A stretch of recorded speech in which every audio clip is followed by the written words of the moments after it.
காதலிக்கிறியாடா நீ? ஏன் பொண்ணையை காதலிப்பியா நீ? உனக்கு ஆதரவு கொடுத்து உன்கிட்ட அன்பா நடந்ததுக்கு நீ காட்டின நன்றி கடனாடா இதே. ரவி ரவி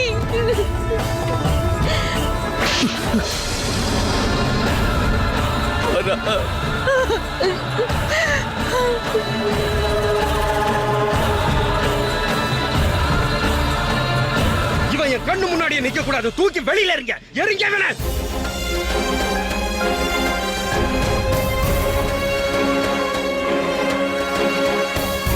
நான் சொல்றது கேளுங்க. ஷாலினி உங்க தப்பான இடத்துல பழகல. உன்னை காதலிச்சா அவ்வளவுதான். ஷாலினி சொல்றது கேளுங்க. ஷாலினி தப்பாட்டுக்கார ஷாலினி. ஷாலினி ஷாலினி ஷாலினி உன்னை மனசார காதலிச்ச ஷாலினி. வேற எந்த தப்பு பண்ணல. என்ன நம்புங்க. நான் ஒண்ணும் பண்ணல ஷாலினி. ஷாலினி நான் உன்னை காதலிச்சதோ வேற எதுவுமே பண்ணல ஷாலினி. ஷாலினி புரிஞ்சுக்கோ ஷாலினி. நீ தப்பா எடுத்துக்காத ஷாலினி. என்ன உன்னை மனசார காதலிச்சது மட்டும் ஷாலினி. வாயால காதலுங்கிற வார்த்தையை சொல்லாத. அவ உன்னை ஒரு நல்ல ஃப்ரெண்டா நினைச்சுதான் பழகுனா. ஆனா அவளுக்கே நீ துரோகம் பண்ணிட்ட. நீ ஒன் சைடா அவளை எவ்வளவு வேணா காதலிச்சிருக்கலாம். ஆனா ஷாலினி உன்னை காதலிச்சதே கிடையாது. காதலிக்கிற அளவுக்குலாம் உனக்கு தகுதியே கிடையாது.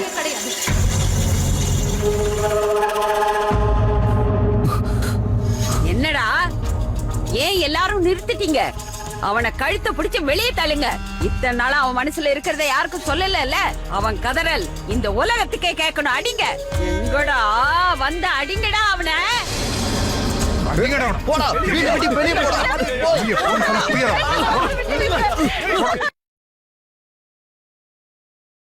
சிவா ப்ளீஸ் என்ன மன்னிச்சிரு. ப்ளீஸ் சிவா இந்த மாதிரி சொல்லாத. ப்ளீஸ் சிவா என்ன மன்னிச்சிரு. சிவா இனிமே இந்த மாதிரி நடக்காத. I promise. நான் உன்னை ரொம்ப காதலிக்கிறேன் இல்ல சிவா. ஷாலினி, நீ என்ன காதலிக்கவே இல்ல. நீ என்ன காதலிச்சிருந்தா என்ன விட்டுட்டு ஒரு வேலைக்காரனை நம்பி இருக்க மாட்டேன். திமிரு ஜாஸ்தி ஆயிடுச்சு உங்களுக்குலாம். அடிங்க.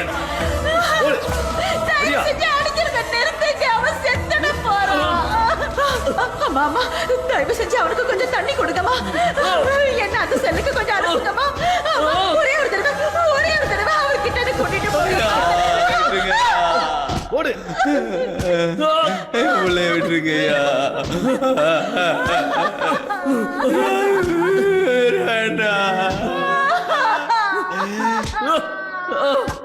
ஷாலினி ஒரு முறை ரெண்டு முறைனா பரவாயில்ல. ஆனா இது திரும்ப திரும்ப நடக்குது. இனிமேலும் அப்படிதான் நடந்துட்டு இருக்கும். இன்னைக்கு ரவி ஒண்ணு சொன்னா நாளைக்கு இன்னொருத்தர் சொல்லுவாங்க. நீ அவங்க பேசதான் கேட்டுட்டு இருப்ப. ஆனா மறுபடியும் நான் அவமானப்படணும். இல்ல ஷாலினி, இதுக்கு மேல என்னோட குடும்பம் அவமானப்படுறத என்னால பார்க்க முடியாது. இல்ல சிவா ப்ளீஸ் ப்ளீஸ் எனக்கு இன்னொரு வாய்ப்பு கொடு. I beg you please. Please Shiva I beg you. Please I beg you Shiva. Please எனக்கு இன்னொரு வாய்ப்பு கொடு Shiva. Please Shiva I am sorry.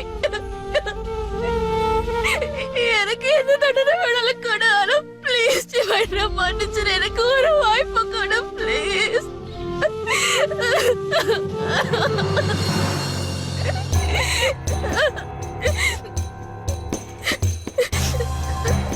இதுதான் ப்ராப்ளமே. ஒரு மனுஷன் காதலுக்காக எல்லாரையும் அழ வைப்பான். ஆனா காதல் அழுறத அவனால பார்க்க முடியாது. ஷாலினி, நான் இப்போ உன்னை உயிருக்கு உயிரா காதலிக்கிறேன்.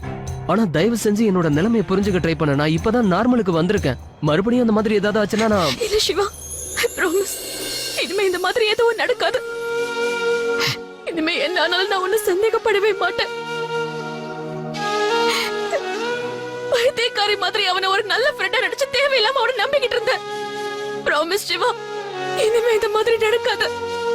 ப்ளீஸ் எனக்கு ஒரு வாய்ப்பு கொடு.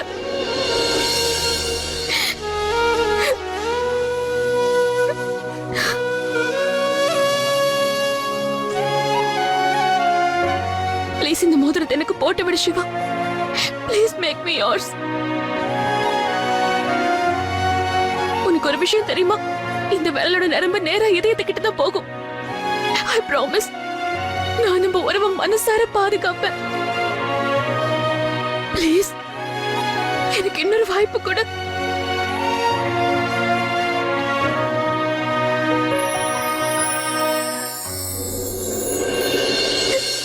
Thank you, Shiva. Thank you so much.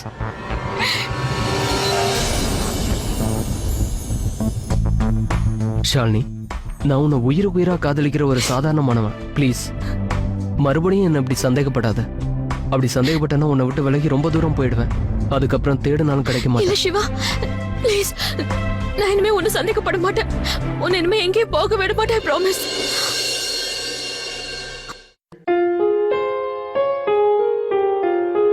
இல்ல இல்ல இல்ல ஷாலினி, ஷாலினி, இல்ல ஷாலினி, என்ன நம்ப. சத்தியமா சொல்றேன், என்ன நம்பு ஷாலினி.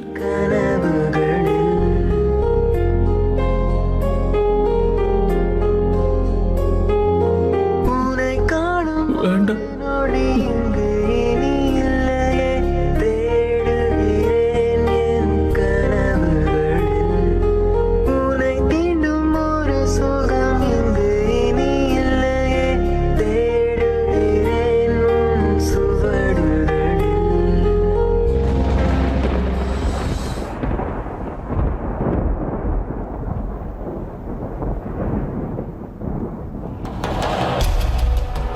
போதும், அழுகையை நிறுத்து. நடந்த எல்லாத்தையும் மறந்துடு. இன்னையிலிருந்து நம்ம 2 பேரும் ஒரு புது வாழ்க்கையை தொடங்கலாம்.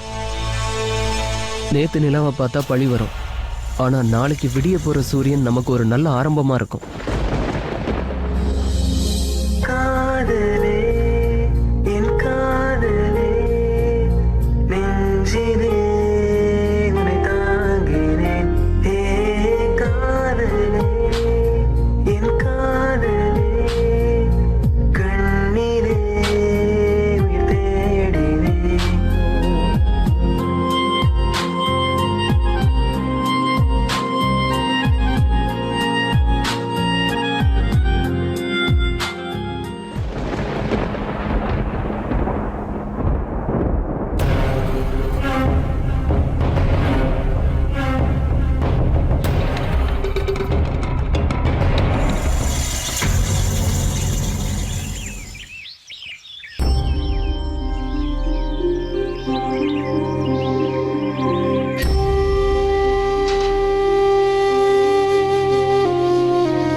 எழுந்துரு, உன்னை வெளியே போக சொல்லிட்டாங்க. எழுந்துடுறா.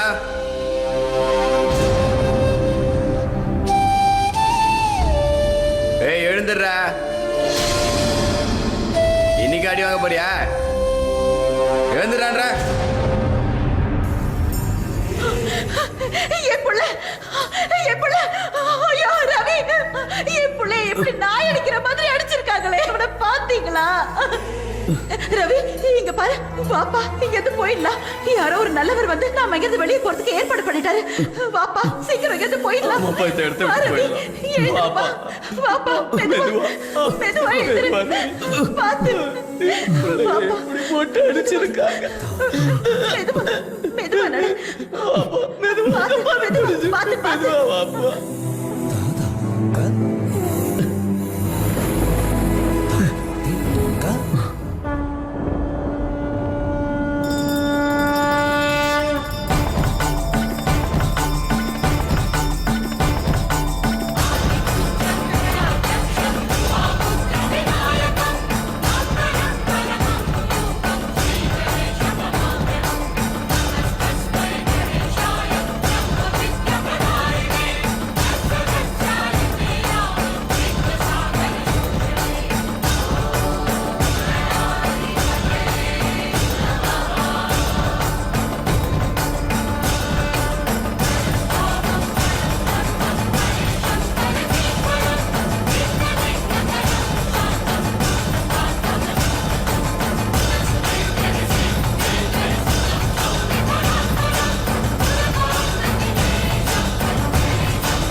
உங்களை நம்பினதுக்கு இப்படி பண்ணிட்டீங்களே. நான் என்ன தப்பு பண்ண? இப்படி ஒரேடிய பெரிய குழி தோண்டி எல்லாத்தையும் புதைச்சிட்டீங்களே.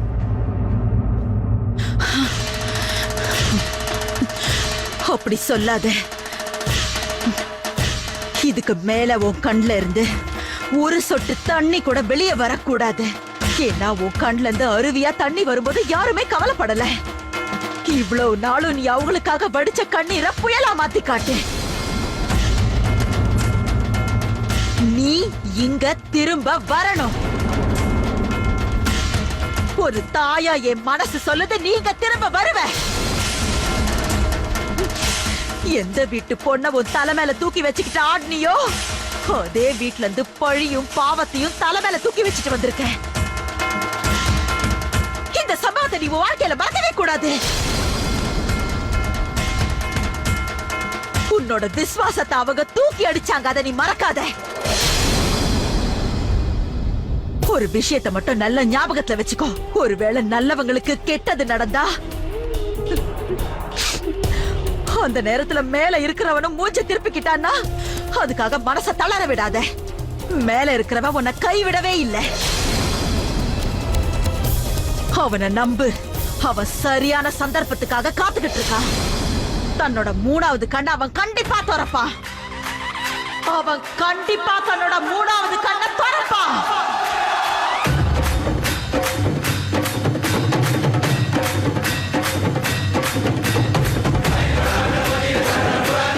அதோட சேர்த்து அந்த வீட்டோட கதவையும் உனக்காக திறப்பான். உன்னை அடிச்சு எட்டி உதச்சு அந்த கதவை உனக்காக காத்துட்டு இருக்கும்.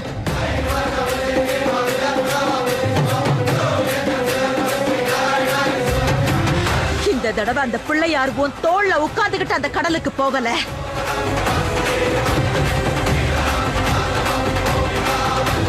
ஆனா கூடிய சீக்கிரமே உன் தோள்ல உட்கார்ந்துகிட்டு அந்த வீட்ல இருந்து அவர் கடலுக்கு போவாரு. உன் தோள்ல வந்து அவர் உட்காருவாரு.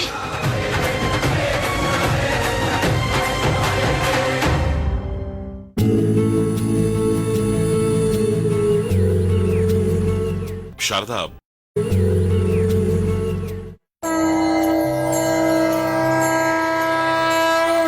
आदिपूज्यं गणाध्यक्षं उमापुत्रं विनायकं मङ्गलं परमं रूपं श्रीगणेशं नमाम्यहम्.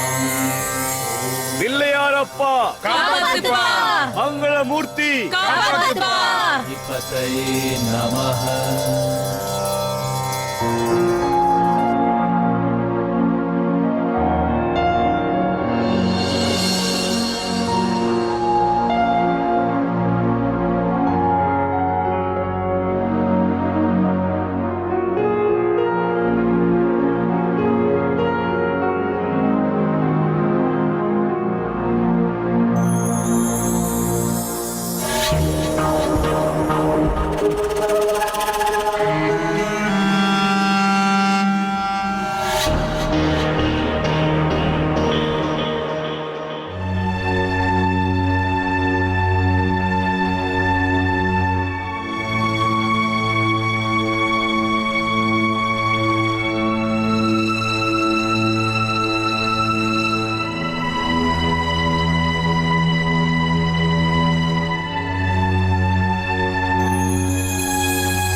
இவங்க பேர் தான் அம்சவேணி, பாலகிருஷ்ணனோட அம்மா.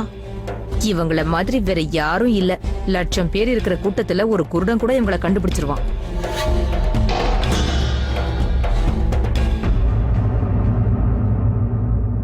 அம்மா, எப்படி இருக்கீங்க? அம்மா, ஃபங்க்ஷனுக்கு நீங்களும் வரீங்கல்ல? இல்ல, என்னால வர முடியாது. இன்னைக்கு மாப்பிள்ளை வீட்டுக்காரங்க வராங்க என் பேத்திக்கு சம்பந்தம் பேசுறதுக்கு. எங்க வீட்டுல முதல் கல்யாணம் இல்லையா? உங்க எல்லாரையும் இப்பவே நான் கூப்பிடுறேன். எல்லாரும் கண்டிப்பா வரணும். சாக்கு போக்கு எதுவும் சொல்லக்கூடாது. ஆ ஆ, கண்டிப்பா வந்துருவோம். நீங்க கூப்பிட்டு வரமாட்டோமா என்ன? நிச்சயம் வருவோம். ரொம்ப நன்றி.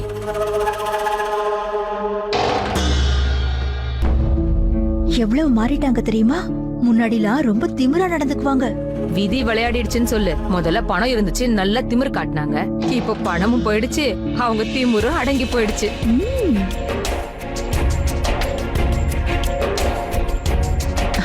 அம்மா ஷாலினியோட கல்யாணத்தை பத்தி தானே பேசிட்டு இருந்தாங்க. 2 வருஷம் ஆயிடுச்சு, இனிமேதான் கல்யாணம் பண்ண போறாங்க. யார் சொன்னது நான் ஷாலினியோட கல்யாணத்தை பத்தி பேசினேன்னு? நான் எங்க நிஷாவை பத்தி பேசினேன். ஷாலினியோட கல்யாணம் இன்னும் வெயிட்டிங் லிஸ்ட்ல தான் இருக்கு. அவளுக்கு முன்னாடி நிஷாவுக்கு தான் கல்யாணம் ஆகும். மறக்காம வந்துடுங்க.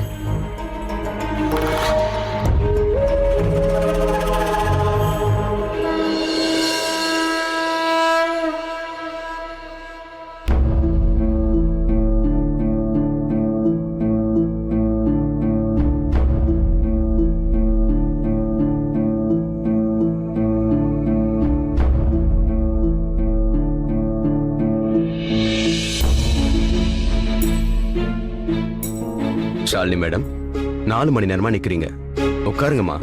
பரவாயில்ல, நான் பாஸ்க்காக தான் வெயிட் பண்றேன். இங்க நின்னா மட்டும் சீக்கிரமா வர போறாரு.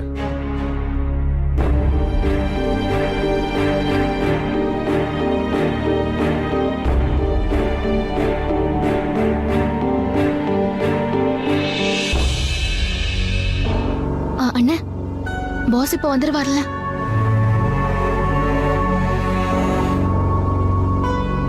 ஹலோ சிவா. ஹலோ, யாரு? ஷாலினி மேடமா? அது சார் இப்ப மீட்டிங்ல இருக்காரு, அதனாலதான் அவரோட காலை நான் அட்டென்ட் பண்றேன். மீட்டிங் எவ்வளவு நேரம் போகும்? அது என்னால கரெக்டா சொல்ல முடியாது மேம். உங்களுக்கே தெரியும்ல, பொதுவா அவர் ரொம்ப பிஸி ஆயிட்டாருன்னா அதுக்கப்புறம் அவர் யார்கிட்டயுமே. Yeah I understand. Don't disturb him. Meeting முடிஞ்ச உடனே அவர் வீட்டுக்கு வர சொல்லுங்க. ஏன்னா நிஷாவை பாக்கிறதுக்கு மாப்பிள்ளை வீட்டுக்காரங்க வராங்க. அந்த நேரத்துல சிவா வீட்ல இருக்கணும்னு அம்மா சொன்னாங்க. So just tell him that ஆபீஸ்ல இருந்து நான் டைரக்டா வந்து அவரை பிக்கப் பண்ணிக்கிறேன். Okay? Okay ma'am. Yeah okay. Please N message அவர்கிட்ட கொடுத்துருங்க. ஓகே, அத நான் பாத்துக்கிறேன். தேங்க்ஸ். நான் வந்துருவேன். ஓகே. சார், அது இப்போ உனக்கு என்னமா வேணும்? சார், நான் உங்ககிட்ட கொஞ்சம் பேசணும். ஒரு 2 நிமிஷம். நாளைக்கு பேசிக்கலாம். மோகன், டிரைவர்கிட்ட சொல்லி வண்டி எடுக்க சொல்லு. சார், ஷாலினி மேடம் உங்களுக்காக 4 மணி நேரமா காத்திருக்காங்க. சோ உனக்கு ரொம்ப கஷ்டமா இருந்தா நீயே அவங்க கூட பேசிக்கிட்டு. உனக்கு தெரியாதானே இன்னைக்கு பிள்ளையார கரைக்கிறது? போற வழியில எவ்வளவு டிராபிக் இருக்கும். நான் இந்த பொண்ணுகிட்ட பேசி முடிச்சிட்டு கிளம்புனா நாளைக்கு காலைல தான் வீட்டுக்கே போவேன். இல்ல சார், 2 நிமிஷம் தான். ரொம்ப முக்கியமான விஷயம். 2 நிமிஷம் மட்டும்தான். ஐயோ, சொன்னா புரிஞ்சுக்க மாட்டீங்களா? சரி, என்னன்னு சொல்லுமா? சார், அது ஆக்சுவலி என் தங்கச்சியை பொண்ணு பார்க்க மாப்பிள்ளை வீட்டுக்காரங்க வராங்க. உங்களுக்கே தெரியும், அதுக்கு நிறைய விஷயங்கள் ஏற்பாடு பண்ண வேண்டியிருக்கும். அதுக்கு கொஞ்சம் பணம் அட்வான்ஸா கிடைச்சதுன்னா எனக்கு ஹாஃப் சேலரி. ஆஃப் சேலரி எதுக்கு? மொத்தமா வாங்கிக்க. அப்படியே மொத்த கணக்கையும் முடிச்சிட்டு வீட்டுக்கு போயிடு. வீட்ல இருந்து வரும்போதே பிரச்சனையோட தான் வருவியா? ஒன்னு சேலரி அட்வான்ஸா கேக்குற, இல்லன்னா லீவு கேக்குற. அம்மாவுக்கு உடம்பு சரியில்லை, பாட்டிக்கு உடம்பு சரியில்லை. இது ஒரு ஃபைனான்ஸ் ஆபீஸ், புரியுதா? சேரிட்டபிள் ஆர்கனைசேஷன் கிடையாது. தினம் உன்னோட ஒவ்வொரு பிரச்சனையும் நிறைவேற்றிக்கிட்டே இங்க இருக்க முடியாது. சார், ஐம் சாரி, பட் நான் எப்பவுமே என் வேலையை தட்டி கழிச்சதே கிடையாது. நான் லீவ் எடுத்தாலும் மறுநாள் ஓவர் டைம் ஒர்க் பண்ணிட்டு தானே போறேன். அதுவும் அட்வான்ஸ் வாங்குறது என் சேலரியில இருந்து. ப்ளீஸ் சார், என் ஃபேமிலில நானும் என் கசனும் மட்டும் தான் ஏர்னிங் மெம்பர்ஸா இருக்கோம். ரொம்ப கஷ்டப்பட்டு ஃபேமிலியை ரன் பண்றோம். சார் ப்ளீஸ், 2 வருஷத்துக்கு முன்னாடி நடந்த விஷயத்துக்கு அப்புறம் எங்க நிலைமை ரொம்ப மோசமாயிடுச்சு sir. But we are catching up. We are working hard. We'll catch there. ஆனா எனக்கு கொஞ்சம் பணம் கொடுத்தீங்கன்னா. நீ பாலகிருஷ்ணனோட பொண்ணு தானே? அவரை எல்லாரும் டாப் மார்க்கெட் கிங்னு சொல்லுவாங்கல்ல. நானும் உங்க அப்பாவோட பல ஷேர்ஸ்ல நிறைய பணங்களை போட்ட வந்தாமா. ஆனா எல்லாம் முழுகி போச்சு. தப்பு என்னோடது தான். உங்க அப்பாவை நம்பினது என் தப்பு தான். ஆனா மறுபடியும் அதே தப்பை திரும்ப செய்ய மாட்டோமா? சோ உனக்கு அட்வான்ஸ் இல்ல. Sir just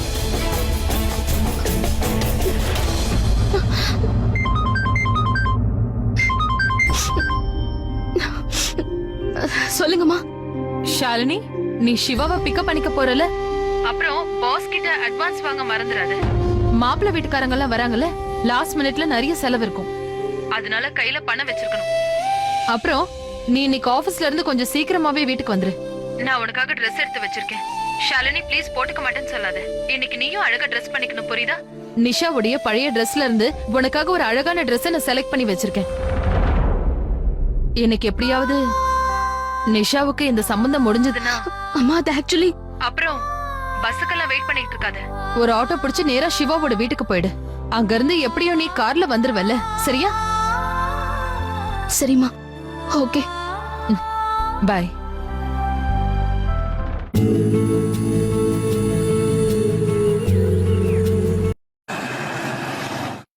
Nisha, Nisha.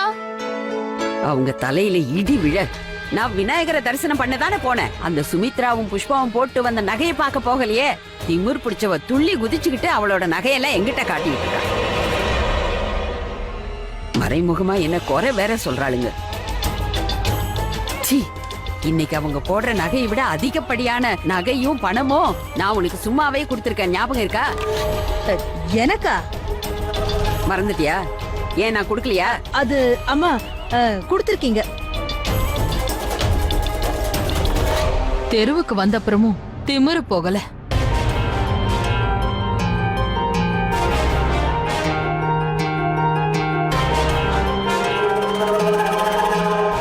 என்ன இது? நிஷாவுக்கு Dress. அட ராமா, இன்னைக்கு என் பேத்தியை பார்க்க மாப்பிள்ளை வீட்டுக்காரங்க வராங்க. அப்ப என் நிஷா இந்த பழைய Dress போட்டுப்பாளா? பழைய காலம் இப்ப இல்லையே. அப்ப பழைய துணிமணியை தானே போட்டுக்கணும். இப்ப உங்க இடுப்புல கொத்து சாவியும் தொங்கல, நாம அந்த பங்களாவிலயும் இல்ல.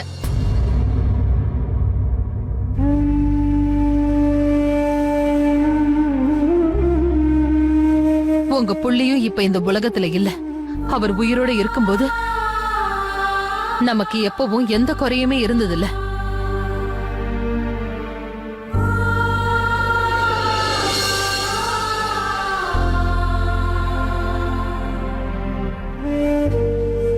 ஏதோ நம்ம தலையெழுத்து கொஞ்சம் நல்லா இருக்கு. அதான் நம்ம நிலைமை மோசமா இருக்கும் போதும் ஒரு நல்ல குடும்பத்தை சேர்ந்த படிச்ச பையன் நம்ம நிஷாவை கல்யாணம் பண்ணிக்க வரான். இல்ல, அதெல்லாம் இல்ல. இந்த நல்ல நேரம் தலையெழுத்தெல்லாம் ஒண்ணு இல்ல. நிஷா நல்லவளா இருக்கா. அதனாலதான் அவளுக்கு நல்ல குடும்பத்துல இருந்து மாப்பிள்ள வரான். நீ சொன்ன மாதிரி இப்ப நம்ம நிலைமை கொஞ்சம் சரியில்லை. அதை நான் ஒத்துக்கிறேன். இல்லனா டாடா பிர்லா குடும்பத்துல இருந்தெல்லாம் நமக்கு சம்பந்தம் வரும். அப்புறம் நீ எப்பவும் இப்படி மூஞ்சிய தரித்திரம் பிடிச்ச மாதிரி ஏன் வச்சுக்கிட்டு இருக்க? கொஞ்சம் சிரிக்க கத்துக்க. சிரிச்சுக்கிட்டே இருந்தாதான் நல்லது வரும். முரண்டு பிடிக்காத பத்மாவதி, நான் சொல்றத கேளு. கேஸ்ல ஜெயிச்ச உடனே அந்த பங்களா நமக்கு திரும்ப கிடைச்சிடும். அதுக்கப்புறம் எல்லார் வாயும் அடைஞ்சிடும். எனக்கு கொஞ்சம் பணம் வேணும். மாப்பிள்ளை வீட்டுக்காரங்களுக்கு சில பொருட்கள் வாங்கணும். எங்கிட்ட பணம் எல்லாம் எதுவும் இல்ல. நானே ஒண்ணு இல்லாம இருக்கேன். எங்கிட்ட பணம் இல்ல. உங்ககிட்ட எதுவுமே இல்லையா? 1ஆம் தேதியான ஷாலினி அவ சம்பளத்தை உங்ககிட்ட தானே கொடுக்கறா. ஏய், என்ன நீ ஓவரா பேசுற? அவ என்ன லட்சக்கணக்கிலேயே சம்பாதிச்சு கொடுக்கறா? அவ சம்பாதிக்கிறத விட அதிகமா நான் சசிக்கு சம்பளம் கொடுக்கறேன். கொடுத்துக்கிட்டு இருந்தீங்க. என் பொண்ணு ஏந்தா இப்படி அப்பாவியா இருக்காளோன்னு எனக்கு தோணுது. உங்களை பத்தி எதுவும் தெரியாம உங்களுக்கு மரியாதை கொடுக்கறா. அதான் அவ மொத்த சம்பளத்தையும் உங்ககிட்ட கொண்டு வந்து கொடுத்துட்டு இருக்கா.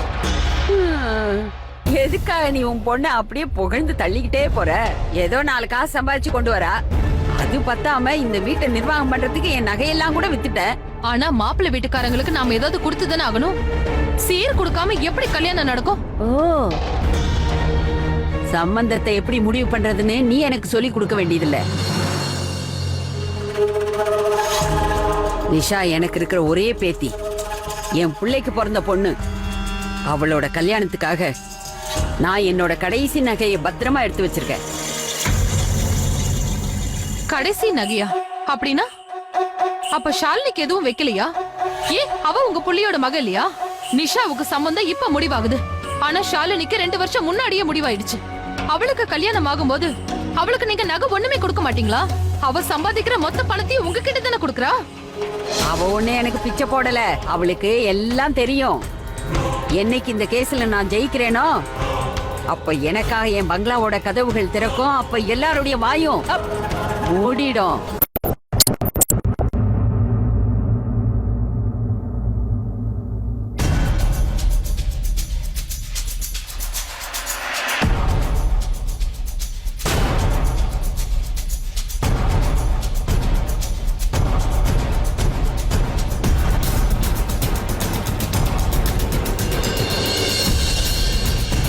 ஒன்றரை வருஷம் கேஸ் நடந்தது.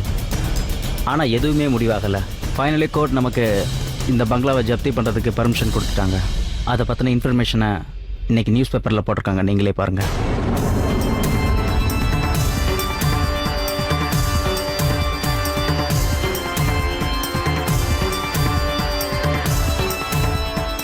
இந்த விஷயம் பாலாவோட குடும்பத்துக்கு தெரியுமா தெரியாதான்னு கூட எனக்கு தெரியல.